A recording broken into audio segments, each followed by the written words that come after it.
kỳ này bây giờ là bây giờ xe này tây ra thì nó mà lôi vào mình ở đây đi này bên trên trang đây đâu cái gì mấy trang đấy số sáng quay cả nãy là chỗ bên lô rồi đấy ở sáng quay lúc đấy bao gồm đi mình ở đây nini lao tới patient đấy chỗ người đông cả sao lại bị lâu cái đấy cả mà bây giờ đi mình so với đây rồi anh thấy à chỗ lao về xí đấy cũng mà anh đã thằng đông thằng vô quá ai đi đông cả bây giờ này về mình sáng quay đi cả ông đi ông ra đấy bây giờ nó sinh ra đấy tí ta bắt mặt thà đấy gia đình đấy bà ta ya đấy u mà Brazilian rồi Brazilian Bali đồ này thà cái đó đàn la Bali đồ đặc khảo nó đàn la rồi ya thà ra đặc khảo bông mà lê vi gì cả một đề về thay vì đồ ấy nó ba đề gì tung vào những thứ lịch ba đề ấy để trả đấy mình đâu phải trả được khi này thì chỉ đã bị chỉ phải lưu ra để so với đồ lâu ra đâu ấy đi sang là để bịa đó đấy người là gì đấy nhà hoa so nhà mình là đi về rồi mà là đi về rồi tu sinh này tu ai à đấy ấy đi sang là để lấy về mình đâu phải trả được cả biểu đấy thứ hai phiền trả này trong đây rồi mà đi vừa quá đồ đi mà đi đâu ra đây trong đây rồi mình đâu Bali đồ nhà thà ra giờ tất là không bao để còn để lấy nhiều thằng rồi thằng này bé còn có mà chỉ mà màu ấy đi lúc này để cả là khi mà ngã khana mình đâu làm nhiều một bề đấy thà ra thì mà quay ra thì là tự nhiên mà quay ra bằng tông nhà chỗ nào bị xí đấy tên này có tông quay ra là thà ra Bali thì xí đấy đang chơi thà lúc xí cô à có đặc khẩu về mình mà khai bị được mình đâu sau chơi đó thì quay ra xong rồi là nằm Bali cái bà đấy quy chuẩn xí đấy nằm bao quan đi ra thì cái bà đấy ấy đi bằng làm nhiều đi bộ chẳng để số về quay ra tăng trả lại đi nè tập giải này thà ra xem như là đánh ấy được biểu này sang ya mấy ta sẽ lấy về bảo anh ấy sao về này bảo để thay đi trả hộ đuổi Brazil cái này quay ra nam về trả xem như là về trả bảo mà xem như là về anh trả lại用này cô lấy na sẽ bên hàng giả nằm đàn lấy đi bảo mà anh ấy cô thâu lôi à ngã ấy đi bằng làm nhiều phía dưới xem đấy đã về mẹ xây dựng nhà phía làm một bộ tay mới xí vào mình nó sai cha phong gì lấy về thôi đủ về sai cha đấy là cô biết xong đấy sai cha phong đập vào số nào đó mới xí được lâu về cô trong đó đập anh lâu à này cô sai đến đó bỏ trong cả sang về ông bỏ lâu về cho ra kia đấy sai cha phong phía đấy khám mà đập về để mấy này mà phía đấy đủ số nào mới xí vào cô mà đi đấy hà đi mấy nhà đi đấy đi đi chơi mà vì đó xe đi giá xe con tôm con đi đi nào đi vào yêu à đấy aku ấy bay mà đi anh ấy sẽ đi xí đấy cái gara ở đây là mình là sang về ở trên này là sang phố xa bị đấy sang bên đây cô chỉ muốn họ mà lâu đã đi bộ lâu thì mà anh nhà đấy hà đi mới xí giá cô là nhà anh ấy sẽ đi nhà gì cái gara bên đó phía này là số gì mình nói sát đã xe con tôm con này sau này thì giờ lấy bị rồi chú sa kia đã rồi mà đi bù quá trên trái mình nói quay ra nhà mà về thì rồi sát đã ta thà đi quay lại mà cái này đã này cô về đi bù quá sa cha quay cái này đi bù sa cha phong phía toa đã bù quá cái mà bánh đã cái này mà bên nhà xem phía toa bị bù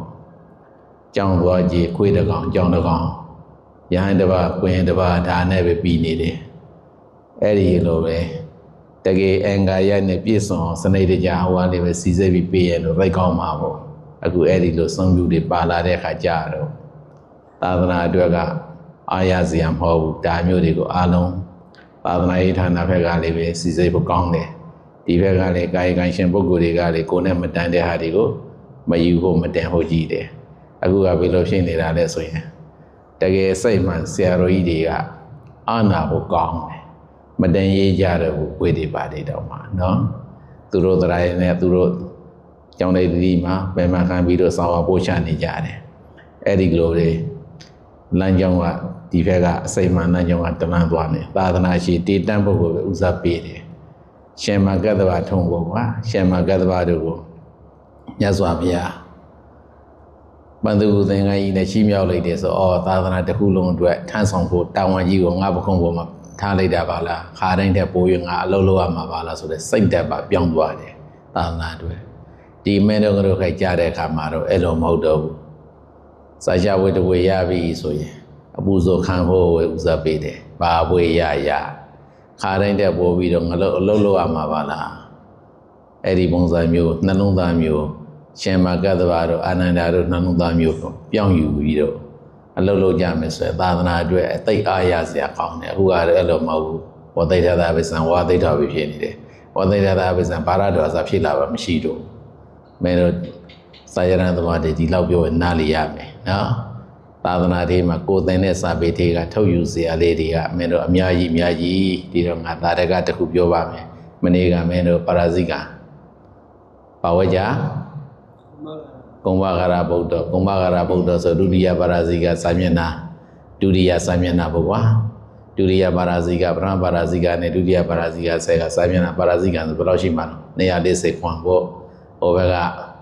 ဣတိဂိပတိရှိမယ်သံဗုဒ္ဓရှိမယ်သံဗတ္တသံဒိဋ္ဌာဒါရှိမှာပြီးမှတိဏကုရိယောတို့ဒီဘက်ကပါလဲအာယသမဗိတနိယောကုံဘဂရဗုဒ္ဓဝတ္တဥပကေစီဒါပဲပါမှာပေါ့အဲ့ဒီစာမျက်နှာမှာ148ဆိုတော့အဲ့ဒါတန်းပြီးတော့မြင်နေရမယ်ဖြေတဲ့အခါကျဘာမှမခဲဘူးတကယ်စနိတ်တကြလှုပ်လာတဲ့ပုဂ္ဂိုလ်ကဒုတိယနေ့ဆိုရင်နာနာမတော်မီအတွက်မှာအာနစေဘုဇာလုံးမှာဖြေပြီးတော့ဖြစ်နေရမယ်ငါကအာမရတာကဒီစနိတ်ကိုလေပေးတယ်ဒါပေမဲ့မင်းတို့ကအတ္တနောပမာဏမတ္တဇာနာတိတိမတ္တညမဖြစ်ဘူးကွာကိုယ်အတိုင်းတာပမာဏကိုမသိကြဘူးအဲ့လိုဖြစ်နေကိုယ်အတိုင်းတာပမာဏသိရဆံရကြက်မှရမှာဥပမာထားပါတော့အဲ့ဒီစာမျက်နှာဆိုရင်တန်ဋိဌာပုဂ္ဂိုလ်ကြည့်မံပတ္တပုဂ္ဂိုလ်ကြည့်နောက်ကတိနာကုရိယောကိုကြည့်နောက်ကကုံဘဂရဗုဒ္ဓကိုကြည့်ပရမရှိဟုဆိုတာပါဠိတော်မှာရှိနေတဲ့ပုဂ္ဂိုလ်ဝိယောဝစနတ္တပုံစံမျိုးနဲ့ဖွင့်ပြလိုက်တယ်ပေါ့ကွာဘာကြောင့်ဒီလိုဖွင့်ရတာလဲဖွင့်ဆိုနိုင်ခြင်းအကြောင်းကိုပြချင်လို့ဒုတိယဝါကြမှာအကုန်လုံးဟိနိဗ္ဗာန်နဲ့တက်လာတယ်တန်ဋိဌာဖွင့်ကိုကြည့်ရတဲ့ဒုတိယဝါကြဒီရှေ့ဝါကြကြီးအကြောင်းကိုပြသည်လို့ရဝိထာရလို့ပြောလို့ရတန်ဒီလို့ယူလို့ရတယ်တိဏကုရိယောကြည့်မလားသံပတ္တကြည့်မလားကုံဘဂရဗုဒ္ဓကြည့်မလားကုံဘဂရဗုဒ္ဓဆိုတဲ့ကုံဘဂရသဗုဒ္ဓကုံဘဂရဗုဒ္ဓကုံဘဂရနဲ့ဗုဒ္ဓကိုအရတူယူရဘာဖြစ်သွားမှာလဲကုံဘဂရဆိုတော့ဗုဒ္ဓစာတိကုံဘဂရဗုဒ္ဓလို့ကာမရေသမဝဆနတပြုသန်တယ်မဟုတ်ပါလားဘာဖြစ်လို့ကုံဘဂရသဗုဒ္ဓလို့စတ္တိတပရိသမဖွင့်ဆိုရတာလေယင်းသူဖွင့်ဆိုနေခြင်းအကြောင်းကိုပြရှင်လို့နောက်ကဘာတက်လာလဲတတ္တိနာမတဏိယောပိတကုံဘဂရဗုဒ္ဓတက်လာတယ်ဒါပဲမူလသံဝနေတ္တပပါဠိတော်မှာတာမန်ပဲတပုတ်တည်းပဲအဲ့ဒါကိုအထာဂရထဲမှာဖြည့်ဆွဲပြီးတော့ဖွင့်လာရှိတယ်ဝိယောစနိုက်တာဖွင့်လာရှိတယ်အဲ့ဒီရဲ့ဝကြနောက်ကဟိနိဗ္ဗာန်နဲ့ပါလာပြီဆိုရင်အဲ့ဒီဟိတိသံဝနေတ္တပနဲ့သံဝနနာစန့်ကျင်နေမှာဆိုလို့အကြောင်းပြ၍ခိုင်မြဲစေလို့၍တက်လာသည့်အတွက်ကြောင့်အဲ့ဒီဟိတိဟိသေသမှန်ဤယတမအကျဉ်းကြောင့်ဒါပဲပုံသေးနေဘာမှမခဲဘူးအကင်၍သာလျင်အဲ့ဒီဟိနိဗ္ဗာန်ပါတဲ့ဝကြထဲမှာတောဟိတာဟိနဲ့ဒိဋ္ဌတာပံပတ္တာဆိုတဲ့ပုံစံမျိုးတွေတောဟိတာဟိနဲ့ပါလာပြီးဆိုရင်ပါလေဝိထာရပါထေးပြီးတော့ပြေလို့ရတယ်ဒါတွေကပုံသေးနေတွေမင်းတို့စာကြတာမှာ၃ကျမ်းလုံးဒီအတိုင်းပဲသွားမှာအဲ့တော့စာကြည့်တဲ့အခါမှာအမှတ်တမဲ့ပလိုင်းမကြည့်နဲ့တကယ်ကိုဉာဏ်ဥစည်းရတယ်ဉာဏ်နဲ့ရှင်းပြီးတော့ကိုယ်သင်္ကေတလေးနဲ့ယူသွားလို့ရှိရင်စာကြတာသိခက်ခဲ့တဲ့အရာမဟုတ်ဘူးနိစ္စကိုရရင်စီမင်းစည်းကံကိုကြည့်ရအောင်နိုင်တဲ့စာမေးပွဲတွေဒီထဲကမင်းတို့ကိုင်ကအဲ့ဒီစာမျက်နှာနဲ့ပတ်သက်ပြီးတော့ပြောပါမယ်ကွာတတိယတာလေးကိုမင်းတို့အဲ့ဒီအာယသမဗိတနိယောဝကြရဲ့တစ်ထက်နာကဘာရှိတော့တိဏကုရိယောကရိတ်တော်ဟုတ်လားပါရဇိကံသမားတွေမင်းတို့လိုက်ပြောတာပုံအောင်တယ်တိဏကုရိယောကရိတ်တော်ဘယ်လိုဖွင့်တော့တိဏကုရိယောကရိတ်တော်တိနေစရဏပဒွာရပန္ဒကုတိယောကတ္တောဖွင့်တာပါဠိတော်မှာတိဏကုရိယောတဘောကရိတ်တော်တဘောဖွင့်လိုက်တာကတိနေစရဏပဒွာရပန္ဒကုတိယောကတ္တောကရိတ်တော်ကိုကတ္တောလို့ဖွင့်တာဒါပြီးသွားပြီတိဏကုရိယောဘုကိုတိနေစရဏတိဏဘုံနဲ့စရဏဘုဒ္ဓဟူမှာပြီးမှသဒွာရပန္ဒနောက်ကတပုတ်ပါတယ်ပြီးမှကုတိယောတိဏနဲ့ကုတိယောကြားထဲမှာပါဠိဖွင့်တာစရဏတဘောသဒွာရပန္ဒတပုတ်မင်းတို့ဆရာသမားတွေအတွက်ဝင်နေတယ်ဘယ်လိုသိမှာတော့မသိသေးဘူးမင်းတို့ဒါဓမ္မစရိယဆင်ရောက်မှသိမှာ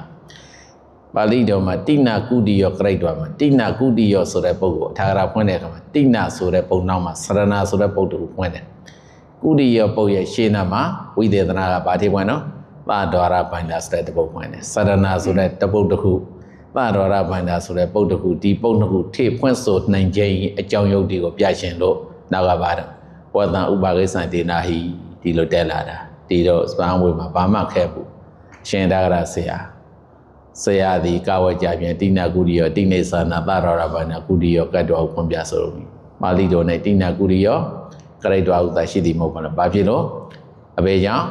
စရဏသရရဘာနာနှစ်ပုဒ်ထိဖွင့်ဆိုပါသည်ဤသို့မေးဖို့ရှိပြီဒါပဲအနဲ့မထင်ဘူးဆိုရင်အဲ့ဒီလောက်မြင်ပဲသိတယ်အနဲ့ထင်ရင်တော့ဘာပြောတာတိနာဆိုတာမြတ်ကုရိဆိုတာကြောင်းမြတ်ကြောင်းဆိုပေမဲ့မြတ်ဖြင့်ပြုလုပ်ထားတဲ့ကြောင်းအလုံးဆိုလိုတာမဟုတ်ဘူးဘာကိုပြောတာတော့တိနေစရဏသာရောရဘာနာကုရိယကတ်တော်အဲ့ဒီမြတ်ကြောင့်ဒီစရဏဘာပြရမှာအမိုးရှိရမယ်သာရောရဘာနာတကားဖွေပါရမယ်ဒီလိုဆိုရရဟန်းတို့တွေဝါကတ်တယ်ဆိုတာမြတ်ဖြင့်ပြုလုပ်ထားတဲ့ကြောင်းဆိုပေမဲ့မိုးတာကလည်းမြဲမိုးကြောင်းဖြစ်ရမယ်ကာထားတဲ့အားတွေပါတယ်တကားရွယ်ပါရှိသောကြောင်းဒီကြောင်းမျိုးမှာသာဝါကတ်ရမယ်ဒီလိုဆိုတာအတိတ်တွေကဘာဖြစ်လို့အဲ့ဒီလိုလောက်ရတာလဲဆိုဝတ္တံဥပါကိစ္ဆန္တေနာဟိဒုတိယဝကြတက်လာဟိကိုဘယ်လိုပေးရမှာတော့မင်းတို့အဲ့ဒါကြဟိမိုင်ဟိယသမအကျင့်ကြောင့်ဒီလိုလုပ်လို့ရဘာကြောင့်တော့ပါဠိတော်ကိုလှမ်းကြည့်လိုက်အဲ့ထာဂရကိုဒုတိယဝကြမှာဝတ္တံဥပါကိစ္ဆန္တေနာဟိနာလကပရိပရပရိပန္နေနာပိပိသနာစရဏနံအညတရေနပါရရပန္တိသေနာသနေဥပကန္တပါပြီးမှနောက်ကတဝက်ကြပါတက်လာဝုဒ္ဒညေတန်နဲ့တက်လာဝုဒ္ဒညေတန်ဒါပဲကိုအာသေနာသနိကေနပါပြီတော့ဥပကန္တပါယောဥပကိစ္စယအပတိဒုက္ခဒတာအကြောင်းမရှိဘဲနဲ့ပါနဲ့ဝါမကရဘူးဝါကရင်ပါဖြစ်တော့ဒုက္ခပါသင်္စီပင်မပါတော့မဟာဝဝတုပနာယိကခန့်ကန္တာထေမှာပိတ်ခဖို့တခုအနေနဲ့ဘုရားရှင်ပြညတ်ထားတယ်အဲဒီကငါဒီမှာပြောချင်တာကနောက်မှာဝုဒ္ဒညေတံလို့ပါဠိတော်ပါလာသည်တို့ကြောင့်ဝုဒ္ဒညေတံအာဂမယူရတံတိယေအာဂမဤရှင်တော်ဟိယုတ်တိတံတိမြတ်တိဒီတော့တေကာကြီးကတိနေသရဏသရောရပန္နကုရိယကတ်တော်တိနာကုရိယဖွင့်တာခါခွေဝတ္တံဥပါကိစ္ဆန္တေနာဟိ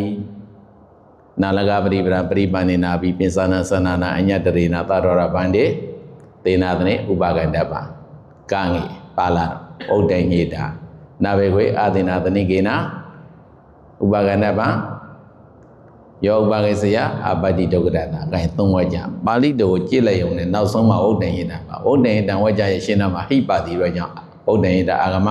ယူရတန်ဒီရဲ့အာဂမယရှင်းတော်ဟိယုတ်တိတန်ဒီမြတ်တိတိဆိုဒါပေမဲ့နံပါတ်3အတွက်ပြီးသွားနံပါတ်2အတွက်ကြံ့တဲ့ပြီးသွားရှေးဝကြစကားရကိုရှေးကဝကြယုတ်တိအပြခိုင်မြေစေတဲ့ကာဝကြကိုကံငယ်ဝကြပါလဲအာဂုံအပြခိုင်မြေစေတယ်ဒီလိုပဲစာရဏသုံးကျမ်းလုံးဟာသူ့ဟာနဲ့သူမင်းတို့ကန္တာပရဏမှာဝကြစိတ်ရှိမျိုးပြထားတော်လေးပဲပုံသင်နည်းနဲ့ယူလိုက်ရင်ဘာမှခက်တာမဟုတ်ဘူးငါကအဲ့ဒီလိုနိစနိတ်တွေနဲ့ပုံသင်နည်းရစေရှင်လို့မင်းတို့ကိုသာဝါရှာတဲ့အခါမှာနိစနိတ်ဘက်ကိုဦးစားပေးတယ်မှတ်စုကိုတိတ်ဦးစားမပေးဘူးငါရေးထားတဲ့ဝကြဥယျာငါလည်းအားလုံးရှိပြီးသားပဲမင်းတို့သုံးကျမ်းလုံးအဲ့ဒါမျိုးလေးတွေဖြစ်စီရင်နမူနာပြောပြတာမင်းတို့ကဒီတိုင်းပဲကုန်းပြီးတော့ကြက်တယ်ဆိုဘိုးဖင်ကုန်းခွေပဲဖြေသွားမှာအဲ့တော့နိစနိတ်တွေကမရဘူးနော်ကဲမှတ်သားစရာလေးတစ်ခုပြောပြမယ်အခုဒီပါဝတ္တံဥပါကိစ္ဆန္တေနာဟိဝါကတ်လို့သောယန္တုတပါးဟာနာလကပရိပရံပရိပန္နေနာပိနာလကမထေယဟောကြားအပ်သောအကျင့်ကိုကြံ့ကြံ့ကြိုးကိုအားထုတ်တဲ့ပုဂ္ဂိုလ်ပဲဖြစ်စေကမူလည်းပဲပြေသနာစရဏနာအညတရေနာအမော၅မျိုးတမျိုးဖြင့်မောဒသောတကားဝိပါရှိသောအကြောင်းမှသာနဲ့ဥပကန္တပါဘာဖြစ်တော့ဝါကတ်ရမယ်ယန္တုများဝါကတ်တယ်ဆိုတာနာလကပရိပရံပရိပန္နေနာပိနာလကအကျင့်ကိုကျင့်တဲ့ယဟန်စတာနာလကအကျင့်ဆိုကြားဘူးလားမင်းတို့နာလကသဒေသိတာပရိပရာနာလကပရိပရာမင်းတို့ဆရာတော်သမားတွေပါဝိကျော်တော့အဲ့ဒါနာလကသဒေသိတာပရိပရာနာလကပရိပရာဒေသိတာအလေပုတ်ကျေသောမေဇေလောပါစရုဒ္ဓိတပရေဟောဒေသိတာလေကွာဘသူကဟောတာတော့နာလကမထေရဟောတာဣမောဘူးနာလကသနာလကမထေရဒေသိတာဟောကြားအပ်သောပရိပရာအကျင့်နာလကပရိပရာနာလကမထေရဟောကြားအပ်သောအကျင့်နာလကဘော ပฏิပဒါဘုတ်နာလကဝိသေသနာဘုတ်ရာနာလကမထေတိမုတ်ရှာအပြင်ယာယီတို့ဟောကြားတော့ကျင့်တဲ့ဂုံကူနေဝိသေနာဝိသေသယဌာနဌာနီဘုတ်ကဒါပဲရှိတာမင်းတို့ကဝိကျော်ဆိုညက်ကောက်တာတော့ဟောပါသွားပြီအမှန်တမ်းလွယ်ပါတယ်ဒီတော့ငါအဓိကပြောချင်တာကနာလကပฏิပဒံပရိပန္နေနာပိပုဂ္ဂိုလ်မင်းတို့သံဃာတို့တွေသိဖို့လို့တယ်မသိရင်အဘိသမဖြစ်ဖြစ်နဲ့မဟိစ္စဖြစ်မယ်တေချာတယ်အဲ့ဒါလားဟိုတော့ငါထေပြောမှရမယ်နော်အဘိသမဖြစ်ဖြစ်နဲ့မဟိစ္စဖြစ်နေတဲ့ပုဂ္ဂိုလ်တွေကနာလကပရိပဒံပฏิပဒံပရိပန္နေနာပိကိုသဘောမပေါက်တဲ့ပုဂ္ဂိုလ်တွေတရှင်ကငါမျိုးဒေသတွေကိုတော့မပြောတော့ပါကွာတပည့်ကြီးတွေကတော့နေနေတော့အရင်မှပြောပြလိုက်သိမှာပေါ့ငါရဲ့ဩဝါဒကိုနားထောင်မှုတဲ့ပုဂ္ဂိုလ်တွေကလည်းတရှင်ကဖြစ်ပြခဲ့တဲ့အကြောင်းအရာတွေကိုသိကြမှာနာလကပရိပဒံပရိပန္နေနာပိပင်စနာသနာနာအညတရေနာစသည်ဖြင့်ဟောတဲ့နေရာမှာယဟန်ပါမဏိဆိုတာဝါကတ်ရင်ပါလို့တကားဝိပါရှိရမယ်အမိုးရှိရမယ်ဒီအကြောင်းတွေဘယ်တော့ပဲအောက်တိတ်တွေပဲဖြစ်စေကမှုလေတကားရွက်တကားပွေမပါဘူးဆိုလို့ရှိရင်ဝါမကန်းကောင်းဘူးအမိုးမလုံရင်လည်းပါလေဝါမကန်းကောင်းဘူးဥပမာငါတို့ကဝါအကျင့်ကိုသာဥစားပေးပြီးတော့ကျင့်ပါတယ်ဆိုပြီးတော့သိပ္ပံအောင်မှာရောဂုမှုတူတဲ့ဆောင်းပြတယ်ပေါ့ကွာ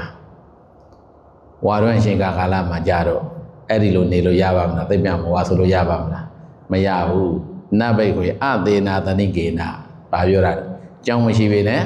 ဝါမကရဘူးဝါကရင်ဒုက္ခပဲသင်္စေဆိုတာမဟာဝါထေမှာအမေတော့သိက္ခာပုတစ်ခုအနေနဲ့ဘုရားရှင်ကပြညတ်ထားတယ်အခုဒုတိယပရာဇိကမှာလေးပဲ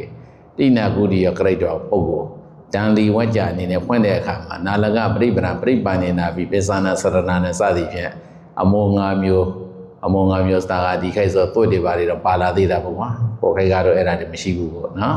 အင်္ဂလိပ်အုတ်ကြောက်မြက်သရွက်အဲ့ဒီပုံစံမျိုးတွေပေါ့ဒါနဲ့မိုးထားတာကိုပြောတာကဲအဲ့ဒီလို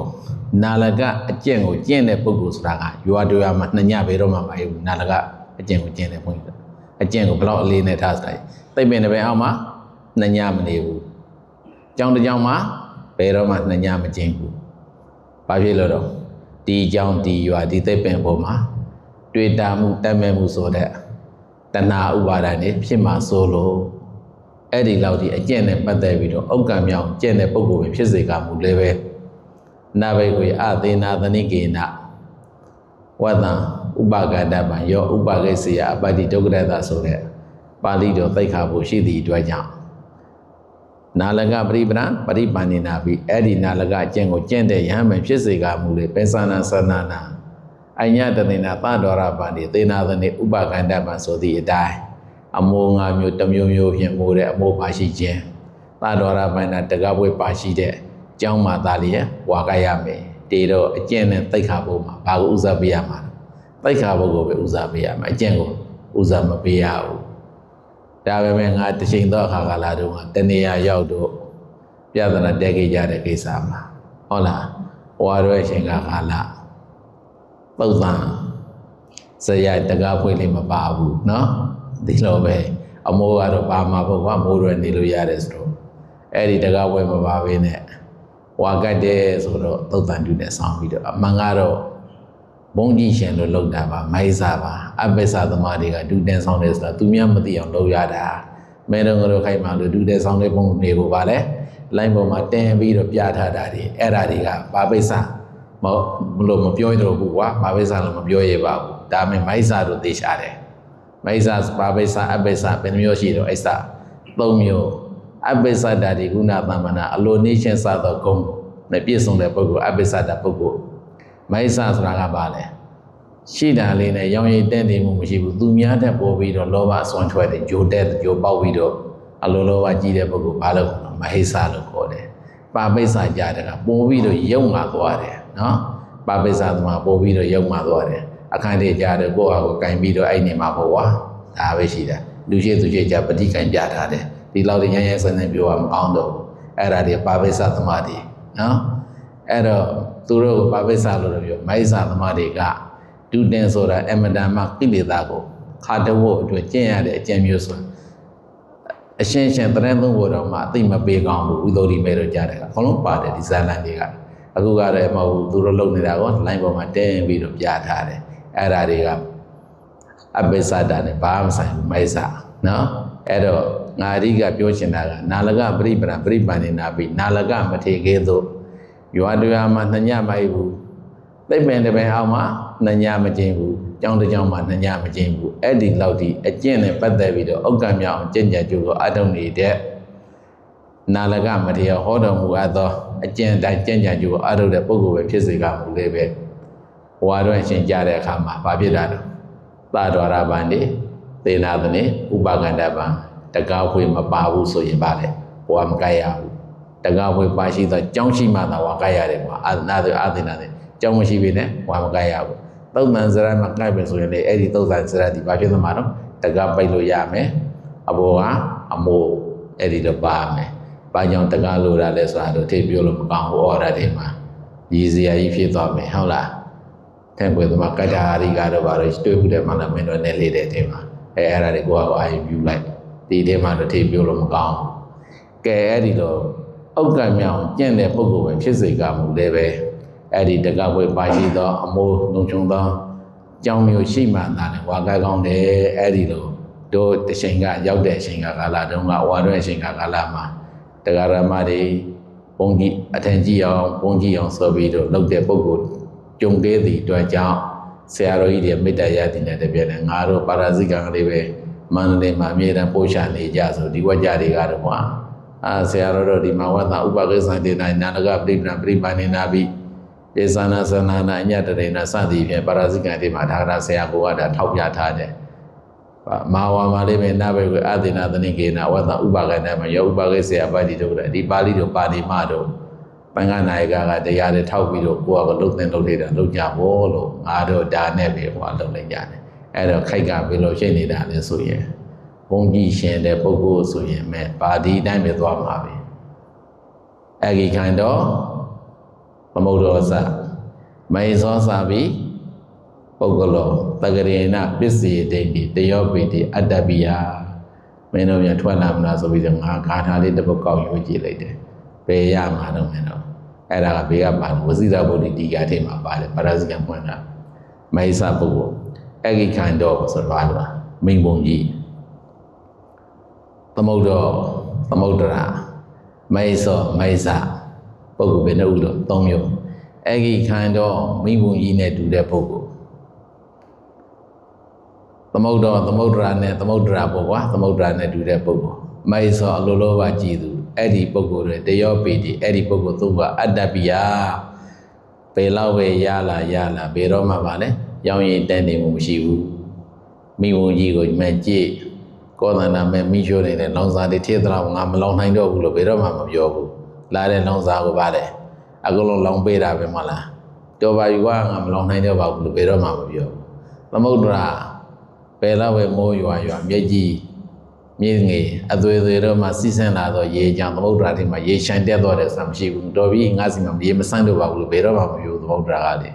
အဲ့ဒီလိုပဲမိုက်စာဆိုတဲ့ပုဂ္ဂိုလ်ကလည်းပဲပါလေဘယ်လောက်ပဲရလာတော်ပါပြီတန်ပါပြီလို့ဘယ်တော့မှမပြောဘူးအဲ့ဒါကိုအဂိခိုင်းတော့မုဒ္ဒောစမိတ်သောစာပြီးပုဂ္ဂိုလ်လောတဂရေနပစ္စည်းဒိဋ္ဌိတယောပိတိအတ္တပိယအဲ့ဒါမိတ်စာပုဂ္ဂိုလ်လက္ခဏာထဲမှာပါတယ်ငါအခုစကားစမိတာကဘယ်ကသွားပြီးဘယ်လိုရောက်သွားမှမသိတော့ဘူးမင်းတို့ကုံမဂရာဗုဒ္ဓတိနာဂုရိယကရိတ်တော်ကနေပြီးတော့စကားအပြင်ထွက်သွားတာပါရဇိကစာမျက်နှာဘယ်လောက်ကတော့အတာကရာပရမௌစာမျက်နှာ240ရှိတ်ကနေပြီးတော့ထွက်သွားလိုက်တာနာနကမထေအကျင့်တွေကိုပြောပြတယ်ပြီးမှယဟန်ဆိုတာဘယ်လောက်ပဲဥက္ကမြောင်ကျင့်သုတ်တန်ဒုတန်ဆောင်လွန်တိကအဘောဂါတိကဒုတန်ဘယ်လောက်ပဲဆောင်ဝါရွန်ဆိုရဲအာသေနာသနိကေနာဝသနာဥပကန္တမှာယောဥပကေစေအပတ္တိဒုက္ခရတဆိုတာတိုက်ခါဖို့စေကအတိုင်းဘာလို့ရမှာလဲကြောင်းရှိကိုရှိရမယ်ကြောင်းမရှိဘဲနဲ့ငါတို့ပြီးတော့ကျင့်ပါတယ်ဆိုပြီးတော့တရားရမတွေဆိုတာကတော့သိတာမှမဟုတ်တာကွာဘုန်းကြီးတွေကညာပေးသလိုပဲထင်ကြည့်နေကြတာနော်သူတို့ကစားနဲ့ပင်နဲ့မဟုတ်ဘူးဟန်ဆောင်တဲ့ပုံကိုယ်တွေရဲ့နောက်မှာပဲအဲ့ဒီလိုဖြစ်နေကြမင်းတို့အဲ့ဒါမျိုးတွေနာလကမထေရကဲသို့သာသနာမှာဥက္ကမြောင်ကျင့်တဲ့ပုံကိုပင်ဖြစ်စေကမူလည်းပဲတိုက်ခါဖို့စီကံနဲ့အကျင့်မှာဘုရားကဥစားပေးရမှာတော့တိုက်ခါဖို့စီကံကိုပဲဥပဒေကိုပဲအလေးနဲ့ပြုရမယ်အခုခိုက်ကအဲ့ဒီပုံစံမျိုးမဟုတ်ဘူးအဲ့ဒါမျိုးအတုမယူပါနဲ့ပြီးမှစာရှားတဲ့ပုံကိုယ်တွေမင်းတို့အဲ့ဒါတွေကိုလည်းပဲငါရှိကပြောပြီးပြီကိုစာရှားဖြစ်လာပြီဆိုရင်လည်းပဲ ကိုစာသင်သောပုဂ္ဂိုလ်တစ်ပိုင်းလို့စာသင်သောဘဝတုန်းကစာမွေအောင်ကမတ်တာနဲ့ပဲကိုယ်ကသင်ယူလာခဲ့တယ်ပြန်ပြီးပို့ချတဲ့အခါမှာကိုမသိတဲ့ဟာကိုအပြန်ပြီးကြက်မှတ်ပြီးတော့လုပ်ရမယ်နိုင်ငံတော်ကစာရှားဝဲပေးလိုက်တဲ့အဲ့ဒီပုဂ္ဂိုလ်ဟာစာရှားတဲ့အရေးရှင်ရှိတာမဟုတ်ဘူးအဲ့ကမှပိုင်းတာပေးလိုက်တဲ့ပညာရှင်ပုဂ္ဂိုလ်ဖြစ်တာမဟုတ်ဘူးအဲ့ဒါမျိုးတွေကိုလည်းအာမကြားနဲ့သာသနာမှာတကယ်ကိုအနိစ္စရာရှိအလုံးလုံးနေတဲ့ပုဂ္ဂိုလ်တွေမြောင်များစွာရှိတယ်အဲ့ဒီပုဂ္ဂိုလ်တွေကိုအတူယူပြီးတော့မင်းတို့ငါတို့သွားမှသာလျင်ငါတို့သာသနာကရေရှည်ဆက်လက်သွားမယ်ဆိုတဲ့အကြောင်းဒီနေ့ပြတော်လာပြီးညချေရနေ့ဩဝါဒဤများနဲ့ပဲနေကုန်ကံပတ်ဆုံးသပါသည်ပြိတ္တာပေါင်းသူတော်ကောင်းတို့